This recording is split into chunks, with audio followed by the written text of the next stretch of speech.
Peace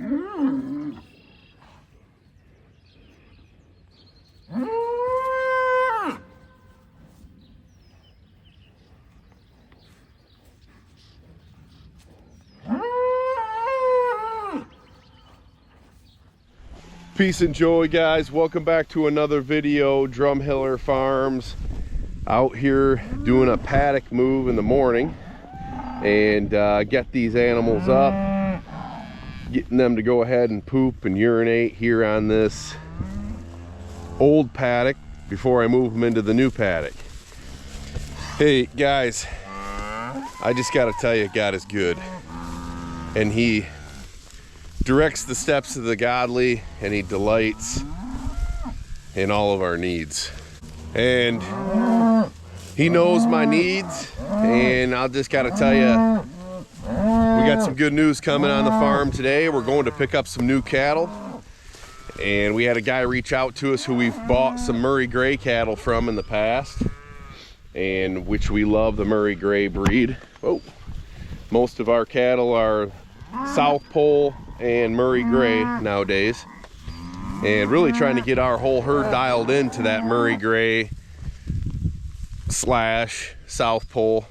We really like those two together, and so man, this guy just reached out to me out of the blue and said, hey, I've got some heifers, do you need them? Absolutely I do. So come along with us today. We're gonna go grab ourselves a couple heifers and possibly a new bull. So we're gonna take a look at him and make our decision if we like him or not. So come along with us today. I appreciate you watching.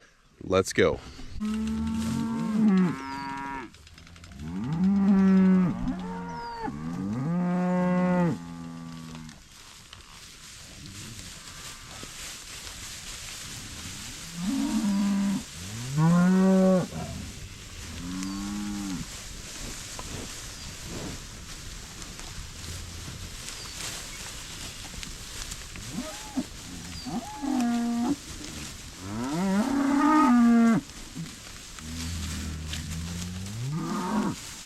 When I tell people I move cattle every 12 hours, they think I'm crazy half the time, but what they don't know is it's that easy.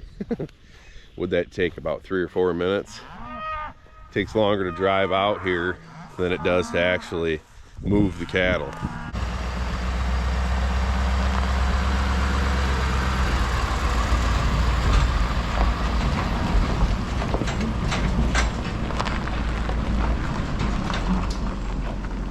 It's been a minute since we've used this trailer, so I want to make sure gas or tire pressures and everything are good to go before we go on this pretty long haul here.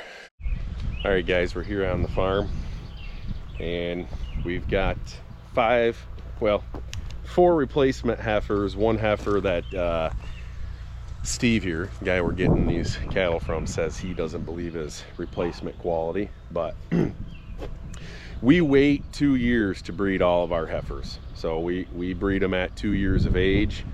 So, you know, this heifer is only a year old. There's a pretty good chance here in 2 years she might turn into something that's a little better than what she looks right now.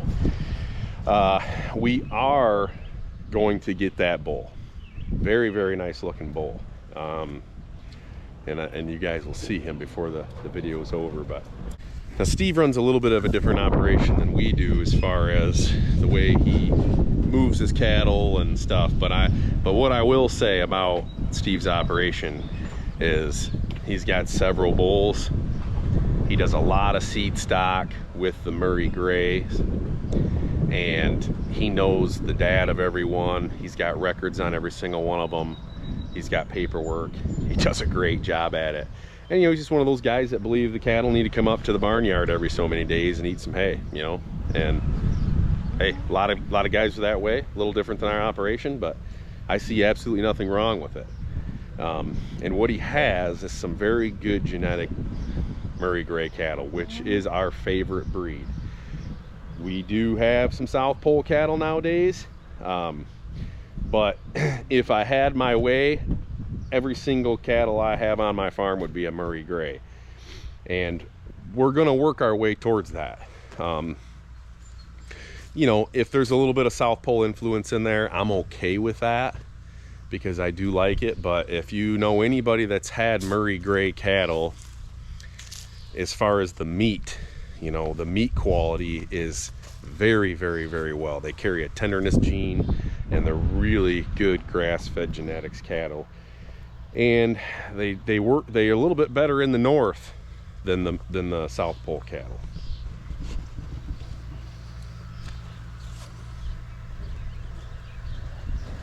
And this guy's got all kinds of bulls. I mean, that heifer doesn't know me. And I'll tell you, you go out into his bull pasture and he'll pet every single one of them. It's pretty amazing to see. All right, we're back home.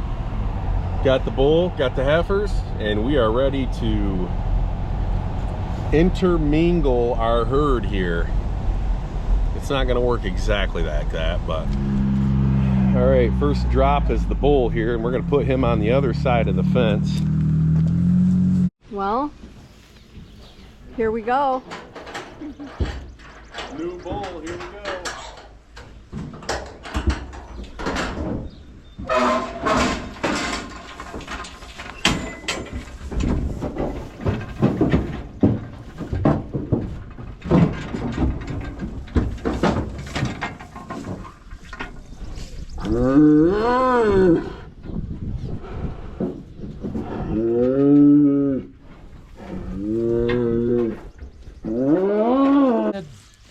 Come on, City.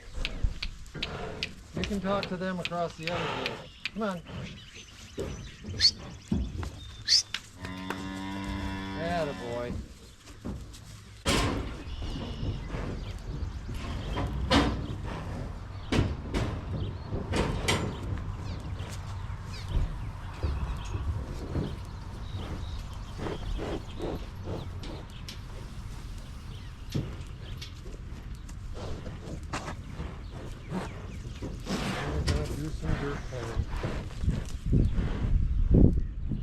Although they're eyeballing each other pretty good here. Oh, yeah. They're standoff. This guy got pooped on in the trailer. Yeah, they're all worked up now. Throwing dirt. I'll get you some good footage of him here in a bit because he is a dandy. It's a nice looking bull.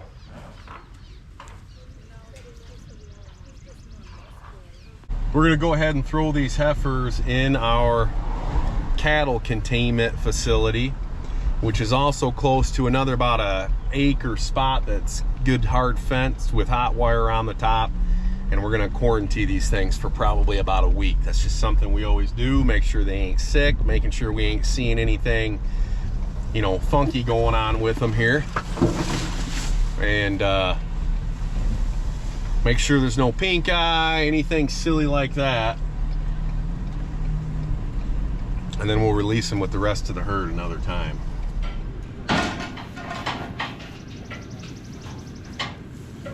Now for the heifers. For the heifers. Heifers.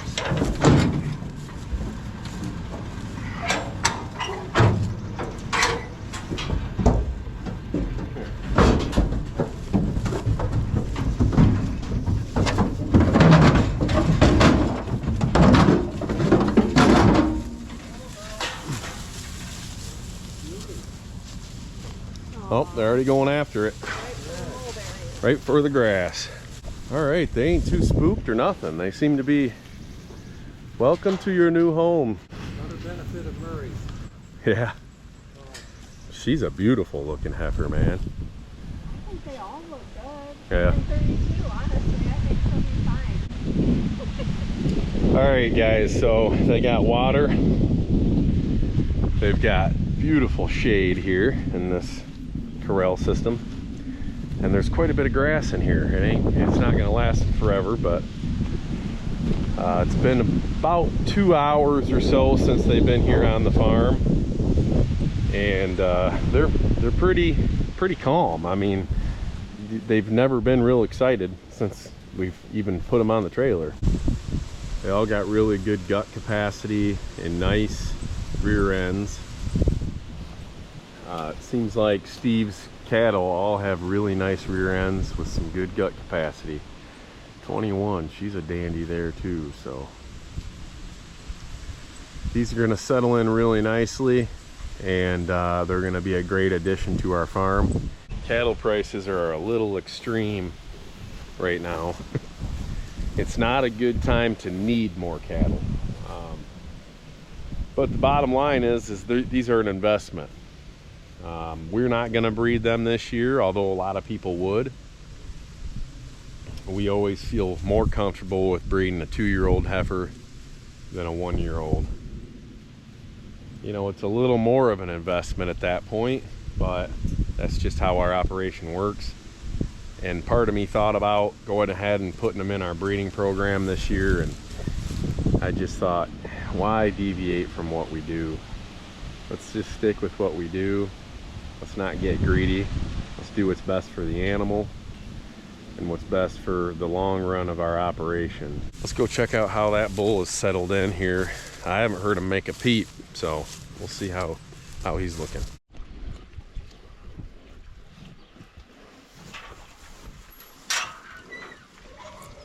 All right, guys.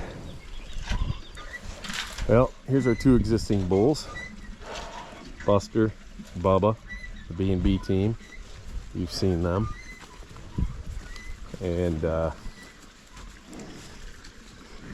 I'm really surprised that this Murray Gray bull that we've got is actually, I think, probably smaller than this South Pole that we have here. Not smaller than this guy. This is our smaller bull. He's only a couple years old. I'm trying to get you a good shot of Sid. Is the new bull's name here, Sid. Look at them, they're both pounding at the ground. Man, he's got a nice set of testicles on him. He just a chunk. He just a chunk of meat. As Judy would say, he's a chunk. He's definitely ripped out, man. He's a dude. There's no doubt about it. He is just ripped. Sid, welcome to the farm, buddy. Well, I hope you got a good enough shot of him there. He's got a nice rear end and front end on him. He's just ripped right out.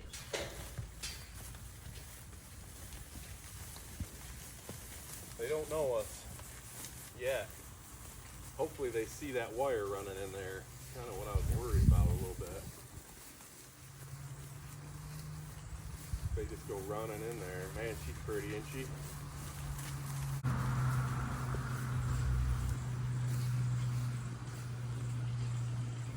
This is a nice little containment area for them.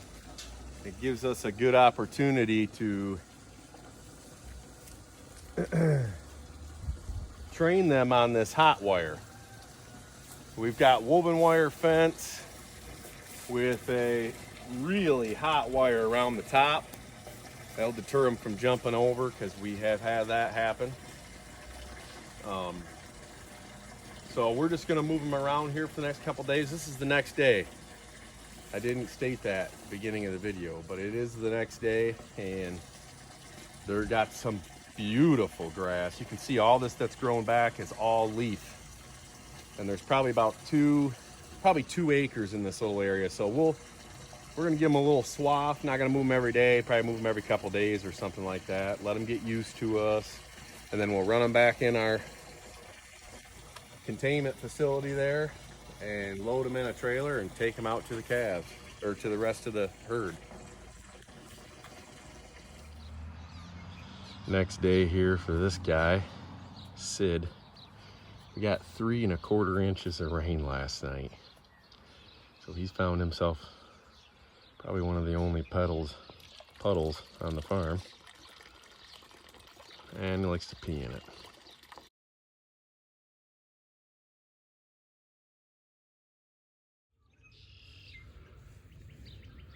Now the little guy is getting in there hollering and trying to break him up. He doesn't know what to think.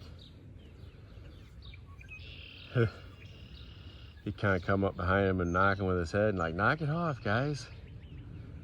We're in this together. Hear him? Couple weeks. That's all we gotta do is a couple weeks. We'll be with the ladies.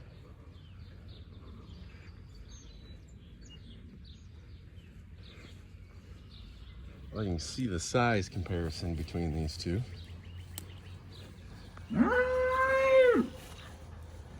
And I will say that Buster's about the same size. It's just the other guy's got, he's ripped out.